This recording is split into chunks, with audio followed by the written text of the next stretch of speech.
नमस्कार साथियों, आज हम अनेक सवाल करेंगे हमारे बीच में उपस्थित डॉक्टर राम जी से। नमस्ते, जय श्री कृष्ण। सब कुछ भाग्य पे लिखा हुआ है, यानी कि कुंडली में लिखा हुआ है। अगर सब कुछ कुंडली में लिखा हुआ है तो फिर हमें कुछ काम करने की या फिर कुछ नहीं करने की या करने की क्या आवश्यकता है? ऐसा नहीं है शिवेंद्र जी, सब भाग्य में लिखा है, उसके बावजूद भी आपको कर्म तो करना ही पड़ेगा। कुंडली ठीक उसी प्रकार से है जैसे आपके पास एक बहुत उपजाऊ खेत है, तो उस खेत को देखकर कोई भी किसान ये कह देगा कि बड़ा उपजाऊ खेत है, इसमें यदि आपने अच्छे से फसल की तो अच्छी खेती हो सकती है। पर यदि आपने उसमें बीज बोया ही नहीं तो फसल कैसे होगी?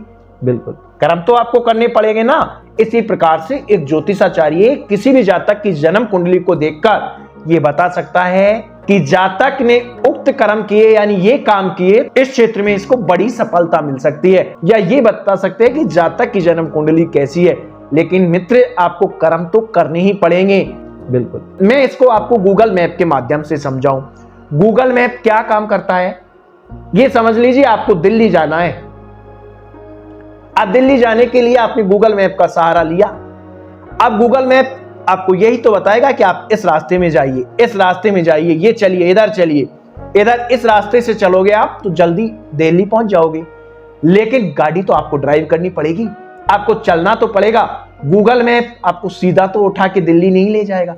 इसी प्रकार से ज्योतिष भी आपको यही बताता है कि आप इस रास्ते पे चलिए, जल्दी मंजिल तक पहुंच जाओगे। जिस प्रकार से हम गलत रास्ते पे मुड़ते ही गूगल मैप कह देता है कि नहीं, ये रास्ता आपके लिए ठीक नहीं है, इधर मत जाइए, उसी प्रकार से ज्योतिष भी आपको ये बता देता है कि ये काम करना आपके लिए ठीक नहीं है, इसमें आपको सफलता मिलना मुश्किल है। तो मित्र, ज्योतिष का काम सही रास्ता दिखाना है। कर्म तो व्यक्ति को करने ही पड़ेंगे, कर्म के बिना तो व्यक्ति की गति हो ही नहीं सकती।